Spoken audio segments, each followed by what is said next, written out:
سڵاو ئایا توندڕەوی لە دەقەکانی دیندا هەیە یا لە سروشتی مرۆڤ خۆیدا بۆچی لە ناو یەک دیندا یا ئەتباعی یەک دیندا کەسانی توندڕەوەن وە کەسانی میانڕە و ئاشتی خوازیشان بینەرمان پەیوەندی نێوان ئاین و هزری توندڕەوی پەیوەندێکی ئاڵۆزە کە لەسەر چەندین ئاستی وەک ئوسوڵیەت و بنەماخوازی و نەریتخوازی شیکردنەوەی بۆ دەکرێت. لە ئاینی ئیسلامدا هەر لە سەرەتاوە بەهۆی جیاوازی نێوان تەفسیر و ڕاوەکان بۆ قورئان و سونەتی پێغەمبەر ئارەسەی جیاوازی مەزهەبی و فقهی سەری هەڵداوە کە کاریگەری ڕاستەوخۆی لەسەر شارستانیەتی ئیسلامی هەبووە. پرسیاری سەرەکی ئەوەیە ئایا هزری توندڕەوی پەیوەستە بە ناوەڕۆکی دەق و فەرموودە یان پەیوەندی بەلایەنی دەرونی کەسەکان و ڕاوەکانەوە هەیە. پەیوەندی نێوان دەسەڵاتی ئیسلامی و خەلافەت و ڕەوتە دژبارەکانیان و پێکهاتەی کۆمەڵایەتی چۆنە؟ بۆچی لە تێگەیشتنی گشتیدا هەر چوار مەزهەبە سەرەکیەکەی ئیسلام لەسەر ئاستی توندڕەوی و میانڕەوی بۆ شیکردنەوەی بنەماکانی ئیسلام و شەریعەت لێکجیا دەکرێنەوە؟ ئایا هەروەک دەوترێت قورئان لە دوو ڕووەوە دەبیندرێت یان پەیوەستە بەو شوێنەی کە فەقیه یا زانای ئەم بوارە لێی وەستاوە و ئەمە ژواتە کۆی پێکاتەی کۆمەڵایەتی و نەریتی و سیاسی کۆمەلگا و ئاستی کارێکی نێوان زەبر و زەنگی سیاسی و ئاینی. ئەی سەرچاوەی میانڕەوی لە ئیسلامدا بۆچی دەگەڕێتەوە؟ ئایا ڕەوتەکانی وەک عیرفان و تەسەووف و ئاراستەکانی تر میانڕەون یان خۆیان لە کێشە جددیەکانی کۆمەلگا لا دەدەن؟ توندڕەوی دینی یەکێکە لەو دیاردانەی کە لەم سەردەمەدا زۆر بەزەقی دەبینرێت. ئەلبەتە هەر لە مێژوودا ئەم توندڕەویە هەبووە. ئایا ئەم توندڕەویە لە ڕوحی دینەوە دەردەچێت یا لە تێگەیشتنی دیندارانەوە بۆ دین دەردەچێت یا سروشتی خۆڕزکی بەعزێ کەس و بەعزێک کۆمەلگەوایە کە خۆیان توندڕەون هەموو شتەکانی تریش بە توندڕەوی دەبینن و بەو چاویلکەوە سەیری دینیش دەکەن.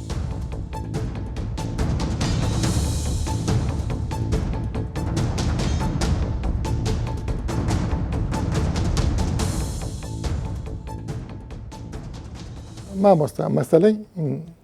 بڵین پراکتیزەکردنی دین یا دەقە شەرعیەکان هەر لە سەرەتاوە تا ئەمڕۆ لەوەش چی هەر سروشتی مرۆڤ وابێ دوو جۆر مرۆڤ بەرهەمێنێ. کۆمەڵک بە زمانی ئەمڕۆ پێیان ئەڵین توندڕە و بەشێکیشیان وەک لەم ڕۆژە پەیدا بوو پێ ئەڵین میانڕە. پێم وایە ئەوە لە تاریخیشە هەروە بوو. خەواریج هەر هەبوون، علی کوڕی ئەبی تالیبیش هەبوو، معاویەی کوڕ ئەبی سوفیانیش هەبوو. پێت وایە ئەم توندڕەوی و هەر میانڕەویەش لە ناو دینە هەردووکی جێ بێتەوە؟ یعنی ئەمە فەهمی ئینسانە بۆ دین. پێت وایە ئەمە ڕاستە؟ حەقت ماوەسێ بەڕێز من لەگەڵ تێکرای ئەم باوەتە جیاواز بیرەکەمەوە و لەگەڵ یانیم بە حەقەت. پێش هەموو شێ توندڕەوی تەبعی ئاین نییە. توندڕەوی تەبعی مرۆڤە. ئەو مرۆڤە توندڕەوە. بۆیە تەماشاکەی جاویا موسڵمانێکە بینی توندڕەوە و جاری وا هەیە یەهودیەکە بین توندڕەوە و جاویا مەسیحیەکە بین توندڕەوە وەکو قەوم جایا کوردیەکە بین توندڕەوە و عەرەبێکە بین توندڕەوە و تورکمانەکە بین توندڕەوە. واتە هیچ کاتێک دین مرۆڤەکان فێر توندڕەوی ناکە. ئەو مرۆڤەکان خۆیان تەبعی خۆیانە دێن توندڕەون، بەڵام دێن ئەو توندڕەویە گزارش دەکەن لە چوارچێوەی ئاینەوە یاخو لەژێر پەردەی ئاینەوە. واتە توندڕەوی هیچ کاتێک تەبعی دین نییە. دەکرێت بڵێن جاری وایە تێگەیشتنی هەڵا لە دین کەسانە تووشی توندڕەوی دەکا. ئەمە لەلایەک. لەلایەتە میانڕەوی لە ئیسلامدا نییە میانڕەوی. ئیسلامی خوددایە. ئیسلامێکە خوای گەورە دایگرتووە ناردێتی بۆ پێغەمبەری خوا عەلەیهی سەڵات وسەلام، دەقەکانی ڕوونە، فەرمودەکانی پێغەمبەری خوا ڕوونە. ئەمە دینی خوای گەورەیە. خوای گەورە لە قورئاندا دەفەرمێ وەکەذالکە جەعەلناکم ئومەتەن وەسەطا. وەسەط لێرە معنای میانڕەوی نییە. وەسەط لێرە لەم ئاەتەدا مفەسرین زۆربەی زۆریان سەوەیەکەوە چاکترینە. یعنی بەڕێزت پێت وایە نەمیانڕە و نەتوندڕە و لە دینا نییە. ئەوە ئێمە مرۆڤەکەین ئەو شتانە بۆ خۆمان دروست دەکەین. خۆ دین بریتە لە تێگەشتنی منی مرۆڤیانی لە چوارچێوەیەکی دیاریکراوە نەک لە ئەسڵەکاندا. باشە. من مەبەستم لێرە ئەمەیە. یعنی هەر لە سەرەتاوە هەر لە سەردەمی پێغەمبەر خۆی وەتاک و سەردەمی خولەفا و تا دوایەوە ئەم دیاردەیە هەر نەبووە. بۆ لە کاتی پێغەمبەری خوا نابین سەحابەی توندڕە بووە. چۆن مەسەلەن ئەو کەسێکی هەیە یا محەممەدی عادل پێغەمبەری خوا ئەوە بە شاز ئەزانێ. ئەوە لە ئەنجامی پەروەردەی پێغەمبەر و دەقەکانی قورئان و سونەت نییە. ئەبێ ئەوە باش بزانین. واتە سەحابەکان ئەویان پێ نامۆ بوو واتەوە خودی خۆی بووە بۆ شێوازە و پێغەمبەری خوا دەفەرمی ئەوە نمونەی ئەو کەسانە زۆر ئەبێ واتە ئەوە هەڵقوڵا و نەتیجەی دینەکە نییە ئێمە پێغەمبەری خوا لە حەجەدا 1200 سەحابەیە لەگەڵا بووە هەو 1200 سەحابەیە کەسێکیان نەکراوە تا ئێساکە ئەمڕۆ تەسنیف بکرێن ئەمەیان تووتڕەم بووە ئەویان میان ڕەو بووە هەمویان یەک پارچە بوون هەمویان ڕێک ڕنگ بوون هەمویان یەک کتوم دوێکیان کردووە وەکو شاعرە کوردەکانی خۆمان دەفەرمێ بە مەدینەی ود محەممەدستانە هەمووی محەممەدی بوون عەلەیهی سڵات وسەلام ئەوە سەردەمی خۆی بەڵێ چونکە خۆی لە ژیان نابووە بەڵام لە سەردەمی بڵین خەلیفەی چوارەمەوە وە سێمیشەوە ئەوانەی خەلیفەی سێم ئەکوژن چێن هەر توندڕەونین یانی بەڵام مسلمانن تێگەم خۆی بابەتەکەمان لەکوێ ئایا ئەو توندڕەویە ئاکامی ئاینەکەیە دەقەکەیە ئەوە بابەتەکەمان لێرە ئەوەیە ئەگەر ئاکامی دەقەکان بێ دەبوو لە کات پێغەمبەریشە هەمان دەقە بوو خۆی بابەتەکە ئێمە لەکوێ مامۆستای بەڕێز بابەتەکە ئێمە لەوێدایە پێغەمبەری خوا صلی الله عليه وسلم فەرمودەیەکی هەمومان لە بەرمانە بەڵام کەممان لێ تێگەیشتوین دەفەرمێ بلغوا عني ولو آية بۆ نافەرمێ بلغوا آية بلغوا ولو آية بشر ولو بآية ئەی گەڕێنتە بۆ لای خۆی بلغوا عني ولو آية واتە لە منەوە ئەگەر ئاەتێکیش بوو هەر بیگێنن واتە ئێمە دەبین بین کاتێک ئەمانە ئاەتەکان تێبگەین بین لە ڕێگای پێغەمبەری خواوە تێبگەین پێغەمبەری خوا صاحب ڕیسالەکەی بمان هێناوە دەبێت بزانین وەکو ئەو تێبگەین ئەو چۆن تێگەیشتووە بەڵام کاتێک من دێم ئاەتێک دێنم خۆم بە تێگەیشتنی خۆم تەفسیرەکەم بە تێگەیشتنی خۆم ئەهێنمە ئەرزی واقع و جێبەجێ دەکەم ئەوە لێرە توندڕەوی دروست دەبێت کە ئەو توندڕەوی پەیوەندی بە ئیسلامەوە نییە زۆر باشە با بینە ئەم سەردەمە ئەم سەردەیەی ئەخیر ئێمە لەم سەردەمە چەند دیاردەیەکمان هەیە وەهابیەکان کە لە محەممەدی کوڕی عەبدولوهاب هەیە ئیسلامی تەقلیدی با بڵێن کە لە هەر چوار مەذهەبەکەوە و ئەهلی تەسەوف تەقریبەن ئەتوانین لە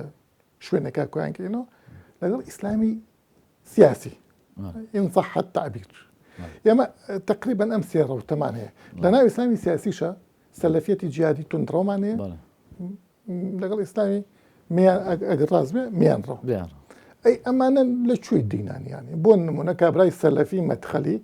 بمسلمان يشتغل روي بيضا إيش بولا روي كم روي بيضا من تيناقش كم خوارجن أولا تيناقش ولا دين إيش ولا تيناقش ولا دين كبراي سلفي جهادي جل متان كافرين كقبل أبي متان كوجرين يعني أما تندرين بيت شيء ياخذ بحقيقة ما وصل برز أو برزاني كوا نايتنا الرز لهم ياندقين منكم ما وصل شيء يعني هم ببري خو مزانم وهتاكو أو كاته هم راسه كأجرته بو دقيقاني قرآن ودقيقاني بيغمبري خو عليه بس هم يدعي بله بيجومان بلام من هيشككم لونيا أو كاتك برامبركي دشكينه أو لو چوارچێوێ دەرچووە کە دەبێت تێیدا بێ ئێمە مسلمانین دەکرێت بۆ چوونمان جیاواز بێ دەبێت تێگەیشتمان جیاواز بێ دقەکانی قورئان جاری وایە خۆی فێرمان دەکەکەوە بە جیاوازی بکەین هەر ئەم تێگەیشتنە خۆی توندڕەوی و شلڕەوی دروست ناکە ئەگەر ڕاست بێ نا قەزەی تێگەیشتن لە دین تێگەشتن لە دقەکانی پێغەمبەری خوا تێگەیشتن لە شێوەی ڕێیەکانە مەذهەبەکانە تێگەیشتنی جیاواز ئەمە حەقی بەسەر میانڕەوی و توندڕەوی نییە يعني ما ذكري إسلام كاتب الإمام الشافعي دفرمي دز لخيزاني خود بدي دزو ششكي وإمام أبو حنيفة فرمي ناشكي بين إمام أبو حنيفة ميان رو إمام الشافعي تنروا ما بس مش ترى مثلا بلي. ابن تيمية بله لقلب بابلين شافعي مذهبك يا حنفي مذهبك يا إمام أحمد كوري حنبل بون منا أصلا حارسي محاسبيش كان متكلمة ضال ومضل يا زاني أو تندرين نبيت شيء لم لا شو كثاني ترهن وانين يعني اللي روك باس ما غير إما الإمام أحمد كوري حنبل الإمام الشافعي الإمام مالك بمسر دمشق أو كوائس كا قيادي أو روتانا كزنا الباس كي معصومين أو كوائما لقل يعني وكم ما وصاني أيني وكو أهل الدعوة ودين أو كوا مسلمانان دكري بوشونا كان يان جواز به دكري كاريان جواز به دكري كسي خليك جهاد به بۆ خزمەت کردنی دینەکەی خۆی کەسێک خەریکی علم بێ بۆ خزمەت کردنی دینەکەی خۆی باشە بمبورە بەڵێ با قسەکەم بەسەرەتی پڕناو دەشێ کەسێک خەریکی جیهاد بێ بەڵێ کابرای قاعدە یا داعش یا ئەوەی تر ئەڵێم خەریکی جیهادەکە بەڵێ ئەم جیهادە نیە ئەمڕۆ وەکوڵی قوڕی کردو بەسەر مسلمانانە جیهاد علەما پێوەریان بۆ داناوە کە ئەوە جیهادە یان جیهاد نییە بەڵێ وەکو عزی کوڕی عەبدولسەلام دەفەرمێ الجهاد الحكمة من الجهاد النكال بالعدو واتات جهاد حكمة تيدا جاندني ئازارە بەو کەسێک کە دوژمناتی دەکا باشە ئێمە بابین تەماشای ئەمانەکی کە ئەمڕۆ باسی داعش و قاعیدە ئەمانە دەکەن ئەمە ئازاریان بە مسلمانان گەیاندووە ئەمە دوژمنی مسلمانان گەیاندووە ئەوەی کەوا قوربانی ئەوەی کە سەر دەبڕێت دەڵێ ئەشهد لا إله إلا الله وأشهد أن محمد رسول الله ئەوەی کە سەریش دەبڕێت الله أكبر هەر بالمناسبة مامۆستا بمبورە ئەگەر ئەم قسەیە بکەم ئەو لات چلەبی لە یادداشتنامەکە ئەو قسەیەکە ئەڵێ ئەوانە الله أحد ئەمانیشان الله أحد بانیش لە یەکتریانە کورد و تورکنەوە ئەوەی بێتە خەیاڵ بەڵێ ئەمە تێگەشتنی مرۆڤە ئەمە ناکرێت بە دینی حساب بکەین ئەمە ناکرێت برین ئەمە بەس خۆ دین دوجار هەر تێگەشتنی من و تۆیە تێگەشتی من و تۆیە بەڵام بەو چوارچێوەی کەوا دین دایناوە کە بە چی ئەشکێتەوە بە پاراستنی ئەو مەقاصدیکەوە مەقاصدی پێنج لە شەرعە ئەم بابەتە زۆر گرینگە کە بێتە پێوەەر بەسەر هەمومانەوە معلوم جەنابتە ئەوەی کەوا لە شەرع دەبێت پارێزرێ پێنج مەقصدە ضروریاتی خەمس کە دینە کە نەفسە کە عەقڵە کە شەرەفە کە ماڵە واتە هەر کارێک بێ زەرەر لەم پێنجەی خەڵک نەک مسلمان ئەمە لێرە حەزەکەم بە دیقەتەوە باسیکەین هەر کارێک ئینسانێک دێکا مسلمان زەرەر لەم پێنجەی هەر کەسێک لەسەر ئەم ئەرزادا ئەو کارە حرامە شەرع نییە یعنی کاتێ من کارێ بکەم بێم زەرەر لە دینی خەڵک بدەم با دینەکەی مسلمانیش نەبێ جائز نییە با من تحديدي كم يساس سلفيتي وهابي اگر راز بي بيتواني محمد يكون عبد الوهاب خويتون دروب ولا فهم يا بودين بلا بيغمان خودی خۆی محەممەد کوور عەبدولوهاب ئەگەر بین تەماشای کتێبەکانی بکەین تەماشای بابەتەکانی بکەین لە زۆر بابەتە بە تونڕەوی بابەتەکان دەکرێت هەزارانیشیان کوشتووە لەسەر ئەو حسابە بێگومان واتە ئێمە ئەم ئایا بین ئەم فهمەی محەممەدی کوور عەبدولوهاب برێن ئیسلامە ئەمە خەتەرە ئەوە ئیسلامە کە پێغەمبەری خوا صلی الله عليه وسلم کاتێ سەحابەی لە سەحابەکان لە جێ لە جێگەکانە کافرێک گەیتە ژێر دەستیەوە کە شمشێرەکەی لێ بەرز دەکاتەوە کافرەکانی لا إله إلا الله محمد رسول الله شاهدمان دێنێ ئەو هەرێ کوژێ وایە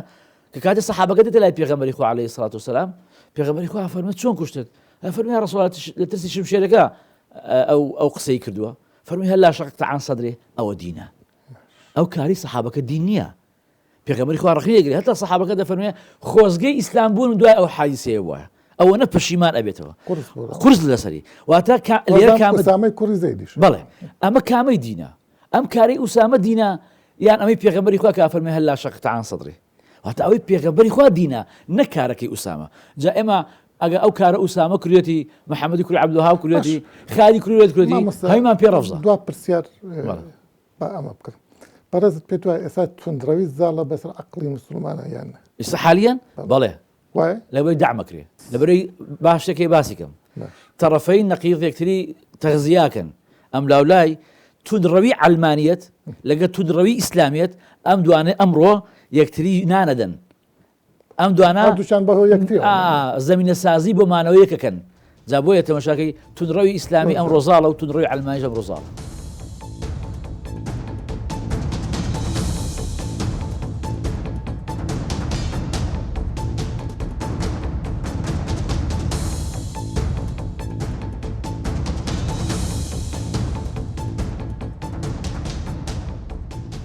باوەڕت بە شتێکێ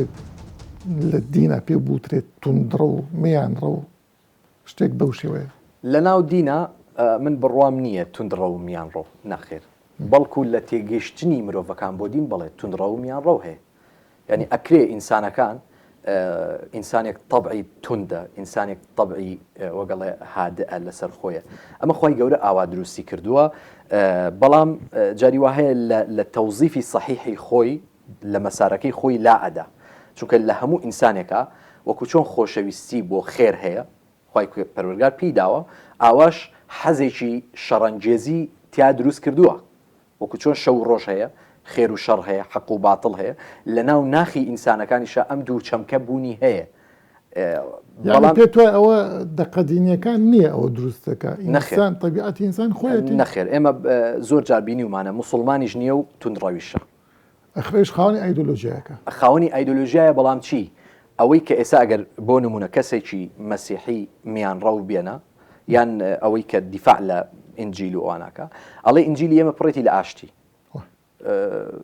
یەهودیەت بۆ نمونە ئەڵێ پڕێتی لە ئاشتی بەڵام هەمانم قسەیەکاتەوە سیرکە لە هیچ دینێکە وەکو صحیح ئەو دینەی کە دەستکاری نەکراوە هیچ دینێک نییە چونکە مەصدەرەکەی خوایە بە ئینسان بڵێ بڕۆ ئینسانەکەی تر بکوژە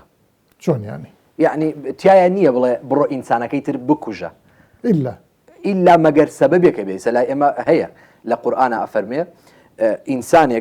ئینسانێکی ترە کوژێ لەبەر چی لەبەرەوەی باوکی کوشتووە بۆ نمونە یعنی قاتلە ئەویش خۆی نا بەڵکو لە ڕێی محاکم و کۆمەڵە ئیجراعاتی تر ینی کوشتن بە سەبەب هەیە نەک بە بێ سەبەب یان نەک لەبەر ئەوەی کە عەقیدەت وەکو عەقیدەی من نییە بیرکردنەوەت وەکو بیرکردنەوەی من نییە ئەم شتە لە هیچ دینێکی ئاسمانی کە مەزدەڕەکەی خوا بێ نەگەوەی کە من خۆم دەستکاریم کرد بێ لەبەروی مەلام لەبەروی ڕاهبم لەبەر نا ئەو دینە پاکەی کە لەلایەن خوای پەروەردگارەوە هاتووە بە هیچ جۆرەشتی وایکانی بەس ئەو دینە پاکە چییە مەسەرەن ئەم نسوسانە کە ئێمە لەبەر ئەوەی مسلمانین لە دنیای ئیسلامە ئەژین بەس لە ئیسلامەکەین دەقەکانیش خۆ باسی کوشتنیان تێ چۆن لە پێناوی خۆیان بکوژە لە پێناوی دینە بکوژە وما لكم لا تقاتلون في سبيل الله والمستضعفين من الرجال هەموو ئاەتەکانی قورئان کە باز لە قیتال و کوشتنەکە بە پەنجەی دەستە ژمێردرێن ئەم ئاەتانە گرنگ ئەوەی هەیەیانی هەیە باسی کوشتنە بەڵام لە چ کاتێکە تۆ تەماشای ئاەتەکان بکەی ئەوە نەبووە مسلمانان لە شوێنی خۆیان دانیشت بێتن و بڵێ یاڵە بڕۆ بکوژە و بەناوکەوت نەخێر تۆ زۆرێک لەو ئاەتانەی کە ئێمە ئێساکە خەریکین باسیەکەین لەناو جەنگا دابەزیوە یعنی ئێمە ئەگەر چاوەڕێی ئەوە بکەین تعلیماتی شەڕ و جەنگ و ئەوانە لەناو کۆڕ و کۆبوونەوەیشی شعریە داببەزێ نەخێر هەر لەناو جەنگا دابەزێ یعنی هەموو عولەما ئەوەی کە ڕاست بێ ئەڵێن هەرچی ئاەتی سەماحەت و ئەوانە بە ئاەتی سەیف سڕاوەتەوە براءة من الله ورسوله إلى الذين عاهدتم نا بعكسەوە ئەوان واڵن ئاياتی سەیف هەتا ڕۆژی قیامەت ئەمێنێ ئاەتەکانی تری سڕێەوەتەوە سیرکە ئەمە زای وەکو چی وایە ئەمە وەکو وایە بڵێ من دەوڵەتێکم پێشمەرگەی خۆمم هەیە بەڵام فێری شەڕیان نەکەم فێری جەنگیان نەکەم لەناو شەڕا فێری نەکەم چۆن بکوژێ جیهاد فەرقی هەیە لەگەڵ ئەوە باسی بۆ هجوومە ئەوە باسی قیتالە باسی چەمکی جیهاد جیاوازە لەوەی کە تۆ باسی چۆنیەتی کوشتنەکە بکەی لەناو شەڕا بۆ نمونە خی گەورە ئەفەرمێ فەضەر بەڕیقاب لەناو جەنگا ئەو کاتە بەس شمشێر هەبووە شمشێر لە کوێی بدەی لە قۆڵی بدەی ئەتلێتەوە ئەوە ئینسانە ئەو هاتووە بتکوژێ بەڵام تۆ هێشتاکە لە ناختە ئەوە هەیە کە نامەوێت لە قۆڵی بدەم نامەوێت لە قاچی بدەم بۆی کە وەگەڵێ یعنی ئیتر نەتلێتەوە لەو ناوە هەر یەکجار لە ناوی دە و لە ملی دەبووی کە ئەو کوشتنە ئەو چۆنیەتی کوشتنەکە من مەبەستم لە چۆنیەتێکە نییە بەس ئەبێ ئەمە بزانین کە ئەو ئاەتانە باسی چۆنیەتی کوشتنەکە لە ناو جەنگا دابەزیوە ئەخر من مەبەستم لێر ئەوە تێگەشتنە تونندڕەویەکە لەگەڵ ئەوەی تریانە اینجا کەسانێک هەیە ئەم ئاەتانە دێنن بۆ سلم بەکارهێنن هەیە بۆ شەڕ بەکارهێنن یان لەسەر چیا بەکارهێنێ لەسەر موسڵمان بەکارهێنێ باشە ئەخ کێشەکەی ئێمە لێرە ئەوەیە ئێستا کۆمەڵێک ئەڵێ من موسڵمانم تێگەشتنی بۆ دین بە جۆرێک پەیڕەوێکە کەیفی خۆیەتی نازانم چۆنە لە سەردەمی پێغەمەری خوا عەلەیهی سەڵات وسەلام ئەم توندڕەوانە هەبوونە ئاەتیان تەوزیف کردووە سەحابەیان کافر کردووە ئیمامی عەلی چێ کوشتی عەبدوڕەحمان ئەیوت بۆ کوشتومە لەبەرەوەی دەرچۆ لە دین بێجگەلەوە ئەیوت من ئیمامی نەیوتی ئەیوت عەلیم کوشتووە لەبەر خوا وەنیە ینی لەم تایبەت نییە بەم سەردەمە و هەتا ڕۆژی قیامەتیش ئەم جۆرە کەسانە ئەمێننەوە بەڵام پێتوانی ئێستا ئەوە زۆری نەبێت ئەو تێگەشتنە تەسکەبەوە سوپاس بۆ خوا بە تایبەت لە کوردستان بەڵێ بوونیان هەیە بەڵام زۆرینە نین بەڵێ وەکو عەوام من ئەگەر کتێبەکانی عەلیوەردی بخوێنیتەوە جەنابەت شارەزای لەو بوارە هەر بەعام ئەهلی عێراق توندڕەویەکیان تایە توندڕەوی کۆمەڵایەتیە ئیسلامی هەمووی وایە باسی عێراقەکەم بچۆ خلیج بچۆ مصر بچۆ سووریا بچۆ ئەفغانستان هەر زۆر خەتەرە بچۆ پاکستان من ئەمەوێ بابەتەکەم بگەێنم من باسی عێراقەکەم بەعام تاچی عێراقی و تاچی کوردی دائیمەن توندڕەویەکی کۆمەڵایەتی لە ناخیا هەیە ئیتر جاری وایە پیاو سالاری ناوەنێ جاری وا هەیە بەهۆی کولتورەوەیە بەهۆی ئەو هەموو جەنگەوەیە بەسەریانە هاتووە پستانێکی کۆمەڵایەتی سیاسی ئابووری بەسەریانەوەیە ئینسانەکان ئەیانوێت لەو ڕێوە تەنفیز دەرکەن و باشترین بەڵگە بۆ قسەکانم ئەوەیە کە هەر کەسێک دەرکەوێت لە سوشیال میدیا یەکسەر جوێنی پێدەن یەکسەر کافرێکن ئیترم کەسە چاک بکە یان خراپ بکە ئەمە پێوە نییە بۆ زۆری و کەمی لە وڵاتی ئێمە بەڵێ بە تەبع لەوەیە لە ڕووی کۆمەڵایەتەوە تند بین بەڵام لە ڕووی فکریەوە سوپاس بۆخوا ئێسا وەکو جاران نەماوە ئێساکە پێکەوە ژیانی زیاتر لە کوردستانە خەریکە وەگەڵێ بربڵاوە بێتەوە یعنی یەکتر قوبولکردن وەکو جاران باشە جاران لەسەر ئەوەی لە حزبێکی تری حەزم پێت نەبوو بەس ئێستا خەریکن دانیشین قساکەین لە ناو ماڵێکە لەوەیە چەند حزب لە کوردستان و عێراقا بێ لە ناو ماڵێکە هەموو حزبانە هەبێ و داشەنیشن باسی ئەو بابەتانەش ناکەم کە وەکو شاز لە شوێنێکا مەسەلەن ئەبێتە شەڕ لەسەر حزب و ئایدیا و فکر و ئەوانە مامۆستا بە من لێرە زۆرتر مەبەستم ئەوەیە ئێمە مسلمانمان هەیە وەکەڵێن دایم ئیسلامیشمان هەیە بەڵام ئەو تێگەیشتنەی کە ئێستا بۆ ئیسلام هەیە ئایا توندڕە و دروست ناکە کام تێگەیشتن ئەوەی ئیسلامی سیاسی پێمەڵێ ئەوەی ئیسلامی سەلەفی پێمەڵێ ئەوەی وەهابی پێمەڵێ ئەوەی سەلەفێتی جیهادی پێمەڵێ باز لە ئەو ئیسلامە کۆمەڵایەتی عامە ناکەم کە مامۆستایشی مێزەر سپی پێمەڵێ بەس ئەمڕۆ زۆربەی مەلاکانیشمان سەر بە حزبێکی ئیسلامی بە زۆری من باسی حزبی ئیسلامی ئەوانە ناکەم باسی ئەواکەم کە ئەوی جەنابەت باس کرد طبعا ئیسلام هەر یەک ئیسلامە يعني ناكره بڵین ئیسلامی بەڵام متعدد القراءات بەڵێ متعدد القراءات و هەتا ڕۆژی قیامەت ژەمامێنێ بۆ چونکە طبعی ئینسانەکان لە جیاوازیایە ولا يزالون مختلفين أخوي جورا بەڵام دقەکان پشتگیریان ناکە نەخێر خۆی گەورە ولذلك خلقهم ئەی لە چۆ ئەم توندڕەویە ئاهێنن کەواتە ئەم پێتەڵێم ئەم توندڕەویە ناخی ئینسانەکانە ئەوە نەس کێشە بەناوچەوان ئەیسا ئەبێ بگەڕینەوە بۆ مربعی یەکەم بۆ چوارگۆشەی یەکەم کە ئەو پێتەڵێن نەس ئەیهێنێ بۆت و تطبیق شەکە بەسەرتا بەڵام من دلیلی تری بۆ دێنم کە ئەو بەسەقەتی لەو دینە تێگەیشتووە باسی من بدل دینەوە فەقتولوهم بود کرد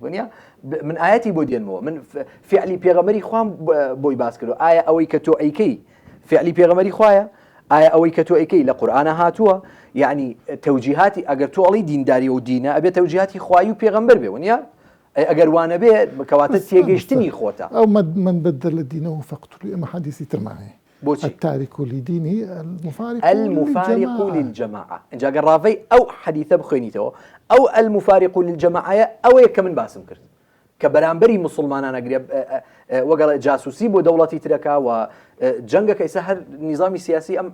جهان هم ويايا من لمولاتي كلمولاتي أجيم هتاكو موالي بن بولاتي خوم كسيشي نشتيمان برورم وخواي قولنا حتى بغير دين إن شاء الله تعالوا إلى كلمة سواء بيننا وبينكم ألا نعبد إلا الله يعني ورد لسر ميزي قفتو دانشي بعد شوار شوكي تماشاكين با سبب ورود وسبب نزول آياتك حديثك باس بكين بزين فعلا وايا أجر وايا منش وقال بمسرق أو قناعته بلان أجر وانية بلكو ما فيها أو بيتسر قناعتي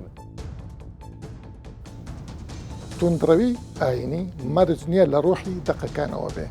بەڵکو زۆربەی جار لە سروشتی مرۆڤەکان و کۆمەڵگەکانەوە دەردەچێت بێگومان دەقەکانیش بێبەری نین لەم توندڕەویەی کە ڕوودەدات سوپاس کە بینەرمان بوو.